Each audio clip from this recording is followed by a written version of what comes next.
വലിയ നുണ പറഞ്ഞു മുഖ്യമന്ത്രി. അപ്പോൾ അദ്ദേഹം തന്നെ അംഗീകരിച്ച, അദ്ദേഹത്തിന്റെ മന്ത്രിസഭ അംഗീകരിച്ച 2016 ധവളപത്രം ഞങ്ങൾ പുറത്തു കൊണ്ടുവന്നു.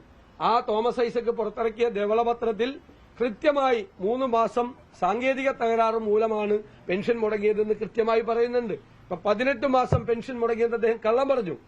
ഞാൻ 4,43,000 വീട് 5 കൊല്ലം കൊണ്ട് UDF കാലത്ത് പണിതു എന്ന് പറഞ്ഞപ്പോൾ അദ്ദേഹം 4,000 വീട് പണിതുള്ളെന്ന് പറഞ്ഞു. പച്ചക്കള്ളമാണ് പറഞ്ഞത്. അദ്ദേഹം പറഞ്ഞതുപോലെ അദ്ദേഹം പറഞ്ഞ വാക്ക് ഉപയോഗിക്കുകയാണെങ്കിൽ യമണ്ടൻ നുണ പറഞ്ഞു. മന്ത്രി AK ബാലന്റെയും മന്ത്രി ജലീലിന്റെയും അസംബ്ലിയിൽ തന്ന റിപ്പോർട്ട് ഞാൻ ഹാജരാക്കി. 4,43,000 വീട് ഉമ്മൻചാണ്ടിയുടെ കാലത്ത് പണിതിട്ടുണ്ട്. 10 കൊല്ലം കൊണ്ടാണ്. അന്ന് പണി തുടങ്ങിയ 50,000 വീടും കൂടി കൂട്ടിയിട്ടാണ് ഇവർ 5 ലക്ഷം പറഞ്ഞത്. യഥാർത്ഥത്തിൽ ഇവരുടെ കാലത്ത് 4.5 ലക്ഷം വീട് 10 കൊല്ലം കൊണ്ട് പണിയുകയും ഞങ്ങൾ 5 കൊല്ലം കൊണ്ട് 4,43,000 വീട് പൂർത്തിയാക്കുകയും 50,000 വീടിന് തുടക്കമിടുകയും ചെയ്ത്. അപ്പൊ ആരാണ് ഭവന നിർമ്മാണ പദ്ധതി ഏറ്റവും നന്നായി നടപ്പാക്കിയത്? അപ്പൊ ഇതെല്ലാം വളരെ വ്യക്തമാണ്. ജനങ്ങൾക്ക് ഇതെല്ലാം അറിയാം. അവര് പ്രതിസന്ധിയിലാണ്.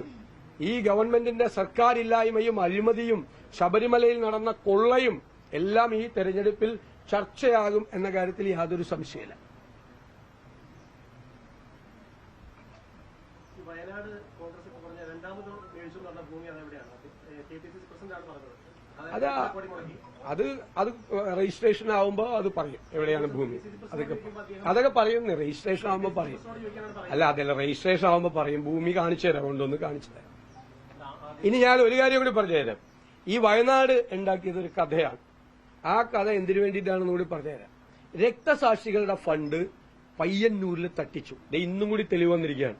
70 ലക്ഷം രൂപ സഹകരണ ജീവനക്കാർ കൊടുത്ത പൈസ കൂടി മുക്കി, കണക്കിൽ വന്നില്ല എന്ന് കുഞ്ഞകൃഷ്ണൻ ആരോപണം ഉന്നയിച്ചിരിക്കുകയാണ്. പയ്യന്നൂരിൽ MLAക്കെതിരായി CPM നേതാക്കൾക്കെതിരായി പാവപ്പെട്ട പാർട്ടി ചെയ്ത രക്തസാക്ഷിയുടെ ഫണ്ട് തട്ടിച്ചു. അഭിമന്യുവിന്റെ ഫണ്ട് തട്ടിച്ചു എന്നുള്ള ആരോപണം വന്നു. തിരുവനന്തപുരത്ത് വിഷ്ണുവിന്റെ, രക്തസാക്ഷിയായ വിഷ്ണുവിന്റെ ഫണ്ട് തട്ടിച്ചു എന്നുള്ള ആരോപണം വന്നു. വിഷ്ണുവിന്റെ കുടുംബം മുഴുവൻ അത് ഫണ്ട് കട്ടെടുത്ത ആൾക്ക് ട്രിപ്പിൾ പ്രൊമോഷൻ നൽകി പാർട്ടിയിൽ. വിഷ്ണുവിന്റെ കുടുംബം കോൺഗ്രസിൽ ചേർന്നു. ഈ രക്തസാക്ഷി ഫണ്ട് യഥാർത്ഥത്തിൽ പാർട്ടിക്ക് വേണ്ടി ജീവത്യാഗം ചെയ്ത രക്തസാക്ഷികളുടെ ഫണ്ട് തട്ടിച്ചവരാണ് ശവന്തീനികൾ. അത് മറച്ചുവെക്കാൻ വേണ്ടിയിട്ടാണ് വയനാട് കഥയായിട്ടിറങ്ങിയത്. അല്ല, അതിനെന്താ കുഴപ്പം? പിരിച്ച പണം അല്ല, സ്ഥലം മേടിച്ചതെന്താ കുഴപ്പം? സ്ഥലം മേടിക്കുകയല്ലേ ചെയ്തത്, അതിനെന്താ? അല്ല, അതൊക്കെ കണക്ക് KPCC പ്രസിഡന്റ് തന്ന. വീണ്ടും അതേ ചോദ്യം നിങ്ങൾ കൈരളിയിൽ നിന്ന് വന്നിട്ട് എല്ലാ ദിവസവും അതേ ചോദ്യം ചോദിക്കേണ്ട. KPCC പ്രസിഡന്റ് പിരിച്ച പണത്തിന്റെ ബാങ്കിലെ അക്കൌണ്ട് ക്ലിയർ ആയിട്ട് അക്കൌണ്ട് ഷീറ്റ് തന്ന. ഇനി എന്തെങ്കിലും കുറവുണ്ടെങ്കിൽ എന്നോട് ചോദിച്ചാൽ ഞാൻ തരാം. ഇനി വേറെ ആരെങ്കിലും ഉണ്ടോ? വേറെ ചോദിച്ചു. ഇനി വേറെ ചോദ്യം പറഞ്ഞു.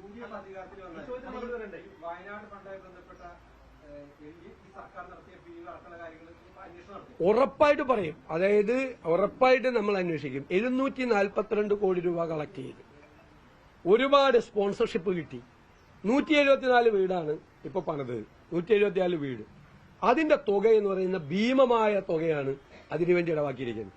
ഈ വീട് പണിത് നടന്നിരിക്കുന്നതിൽ തന്നെ അവിടെ ആ സ്ക്വയർ ഫീറ്റ് അനുസരിച്ച് കണക്കാക്കിയാൽ തന്നെ ഇത്രയും തുക വരില്ല. അപ്പോൾ ഈ വീട് പണിയിൽ ഊരാളുകളിലെ ഏൽപ്പിച്ച് നടന്ന വീട് പണിയിൽ വ്യാപകമായ അഴിമതി വീടിന്റെ കാര്യത്തിൽ അവിടെ നടന്നിട്ടുണ്ട്. മാത്രമല്ല, ഇപ്പൊ ഞങ്ങൾ കല്ലിട്ടിട്ട് അവിടെ പണി തുടങ്ങിയില്ല എന്നാണ് ആരോപണം. പിണറായി വിജയൻ പോയി ഉദ്ഘാടനം ചെയ്തിട്ട് അവിടെ ആരും താമസിക്കുന്നില്ലല്ലോ. അതിന്റെ തലേദിവസം ലീഗിന്റെ വീട് ഉദ്ഘാടനം ചെയ്തിട്ട് അവിടെ ആളുകൾ താമസിക്കുന്നുണ്ടല്ലോ. ലീഗ് ഉദ്ഘാടനം ചെയ്ത വീട്ടിൽ ആളുകൾ താമസിക്കുന്നുണ്ട്, ഇല്ലേ? പിണറായി വിജയൻ ഉദ്ഘാടനം ചെയ്ത സ്ഥലത്ത് ആരും വീട്ടിൽ താമസിക്കുന്നില്ലല്ലോ. താമസത്തിനായിട്ടില്ല അവിടെ. അപ്പൊ ഞങ്ങൾ കല്ലിട്ടതിന് പണി പിറ്റേ ദിവസം തുടങ്ങിയില്ല എന്ന് പറഞ്ഞ ആക്ഷേപം ഉന്നയിക്കുന്നവര് ഇവർ ഉദ്ഘാടനം ചെയ്ത് പിറ്റേ ദിവസം ആളുകളോട് താമസിക്കണ്ടേ? കൊടുത്താൽ കൊല്ലത്തും കിട്ടും, മനസ്സിലാക്കിയാൽ മതി. ഉറപ്പായി അന്വേഷിക്കും, ഉറപ്പായി അന്വേഷിക്കും. അതിലെ കൃത്രിമം മുഴുവൻ UDF സർക്കാർ വരുമ്പോൾ അന്വേഷിക്കും. മാത്രമല്ല, ഇത്രയും പൈസ ഞാനും കൂടി പൈസ കൊടുത്താണ്. 742 കോടി രൂപ ബാങ്കിൽ കിടക്കുകയാണ്. ചികിത്സാ സഹായം കൊടുക്കൂല പാവങ്ങൾക്ക്. അവിടെ 143 കുട്ടികൾ പ്രൊഫഷണൽ കോളേജിൽ പഠിക്കുന്നുണ്ട്. അവർക്ക് MLA മുൻകൈ എടുത്തിട്ടാണ് സ്പോൺസർഷിപ്പ് വാങ്ങിച്ചിട്ട് അവർ പഠിക്കുന്നത്. പഠിക്കാനുള്ള ധനസഹായം പോലും ഗവൺമെന്റ് കൊടുത്തില്ല. പലർക്ക് റെന്റ് കൊടുത്തില്ല. ഇപ്പൊ പോലും 3 വാർഡിലെ, എന്റെ നിയോജകമണ്ഡലത്തിൽ 2018 ദുരന്തം ഉണ്ടായപ്പോൾ 2000 വീട് തകരുകയും 3000 വീട് പാർഷ്യലി ഡാമേജ് ആവുകയും ചെയ്തു. വലിയ ദുരന്തമാണ് ഉണ്ടായത്. ഇതാകെ 3 പഞ്ചായത്ത് വാർഡിലുണ്ടായ 400 വീട് തകർന്നിട്ട് 174 ഇപ്പൊ ഉണ്ടാക്കിയുള്ളൂ. അതിന്റെ ലിസ്റ്റ് പോലും, വിക്ടിംസിന്റെ ലിസ്റ്റ് പോലും കൃത്യമായി ഇതുവരെ തയ്യാറാക്കാൻ ഗവൺമെന്റിനെ കൊണ്ട് കഴിഞ്ഞിട്ടില്ല. മാത്രമല്ല, അപകടകരമായ മേഖലയിൽ താമസിക്കുന്ന ആളുണ്ട്, അവരോട് താമസിക്കരുതെന്ന് പറയാം, അവർക്ക് വീട് കൊടുക്കാതിരിക്കുക, ഇതുപോലുള്ള കാര്യങ്ങളാണ് അവിടെ ചെയ്തിരിക്കുന്നത്. അപ്പൊ ഗുരുതരമായ ഒരു വിഷയമാണ് ഇന്ന് മാത്യു കുഴൽനാടൻ പുറത്തുവിട്ടിരിക്കുന്നത്. മന്ത്രി കൃഷ്ണൻകുട്ടിയുടെ ഒരു സംഭാഷണമാണ് പുറത്തു വന്നിരിക്കുന്നത്. ഞാൻ പറയാം, 2018 ദുരന്തമുണ്ടായി, അതിൽ നിന്ന് വെള്ളം ഒഴുകിപ്പോയി ആളുകളെ നമ്മൾ പുനരധിവസിപ്പിക്കുന്ന സമയത്ത് ആദ്യമായി അതൊരു മാൻമെയ്ഡ് ഡിസാസ്റ്ററാണ്, മനുഷ്യനിർമ്മിത ദുരന്തമാണെന്ന് ആക്ഷേപം ഉന്നയിച്ചത് അന്ന് പറവൂർ MLA ആയ ഞാനാണ്. ഇന്ന് അതിനെ അടിവരയിട്ടുകൊണ്ടാണ് മന്ത്രി തന്നെ പറയാണ്, മന്ത്രി അന്നത്തെ ഇറിഗേഷൻ വകുപ്പ് മന്ത്രിയായ മാത്യു ടി തോമസിന് ഇതിന്റെ അകത്ത് നിർണായകമായ പങ്കുണ്ട്, പലരെയും സഹായിക്കാൻ വേണ്ടിയിട്ടാണ് ചെയ്തതെന്നുള്ള ഗുരുതരമായ ഒരു ആരോപണം ഈ മന്ത്രി തന്നെ പറയുന്നതാണ് ടെലിഫോൺ സംഭാഷണം പുറത്തു വന്നിരിക്കുന്നത്. ഇത് ഗൌരവമായി അന്വേഷിക്കണം. 2 മന്ത്രിമാരും അടിയന്തരമായി രാജിവെക്കണം എന്നാണ് ഞങ്ങൾ ആവശ്യപ്പെടുന്നത്. 2 മന്ത്രിമാരും അടിയന്തരമായി രാജിവെക്കണം. മാത്യു ടി തോമസ് ആദ്യം രാജിവെക്കണം, രണ്ടുപേരും രാജിവെക്കണം. 2018 നടന്ന എത്ര പേരാണ് മരിച്ചത്, എത്ര പേരാണ് ദുരിതത്തിലായത്, എത്ര പേരുടെ വെള്ളം കയറിയത്, എന്തെല്ലാം നശിച്ചു, എത്രയോ. കേരളത്തിൽ ഏറ്റവും കൂടുതൽ ദുരന്തമുണ്ടായ ഒരു നിയോജകമണ്ഡലത്തിൽ ഒന്നാണ് എന്റെ പറവൂർ. ഇതിനൊക്കെ ആര് കണക്ക് പറയും? അതിൽ മറ്റൊരു മന്ത്രിക്ക് ഉത്തരവാദിത്വം ഉണ്ടെന്ന് വേറെ മന്ത്രി പറയാണ്. ഒരേ പാർട്ടിയിലെ 2 മന്ത്രിമാരാണ് കുറിച്ചാണ് മറ്റേ മന്ത്രി ആക്ഷേപം ഉന്നയിക്കുന്നത്. ഗുരുതരമായ ആരോപണമാണ് കൃഷ്ണൻകുട്ടിയുടെ ആരോപണം.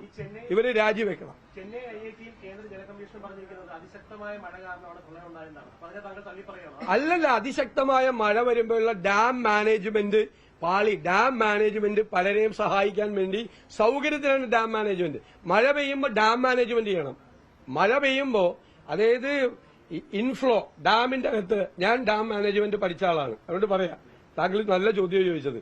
ഡാമിനകത്തേക്കുള്ള വെള്ളത്തിന്റെ ഇൻഫ്ലോയും ഔട്ട്ഫ്ലോയും കണക്കാക്കണം, മഴ പെയ്യാനുള്ള സാധ്യത കണക്കാക്കണം, താഴേക്ക് വെള്ളം ഒഴുകി വരുന്ന സ്ഥലത്തെ വെള്ളത്തിന്റെ നിരപ്പ് അളക്കണം.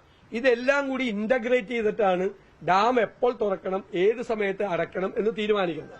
അപ്പൊ മഴ ശക്തിയായിട്ട് ഈ കാച്ച്മെന്റ് ഏരിയയിൽ മഴ പെയ്യുന്നത് കൂടി കണക്കാക്കി, ആ പ്രഡിക്ഷൻ കൂടി കണക്കാക്കിയാണ് ഡാം മാനേജ്മെന്റ്. ഈ ഡാം മാനേജ്മെന്റ് പലരെയും സഹായിക്കുന്നതിന് വേണ്ടി അത് അട്ടിമറിച്ചു എന്നുള്ള ഗുരുതരമായ ആരോപണം ഈ മന്ത്രിസഭയിലെ ഒരു മന്ത്രി അന്നത്തെ മന്ത്രിക്കെതിരായിട്ട് ഉന്നയിച്ചിരിക്കുകയാണ്. അതിനെങ്ങനെ ഗൌരവമില്ലായിരിക്കണം? കൂടുതൽ വാർത്തകൾക്ക് news 18 Keralam YouTube channel subscribe ചെയ്യുക.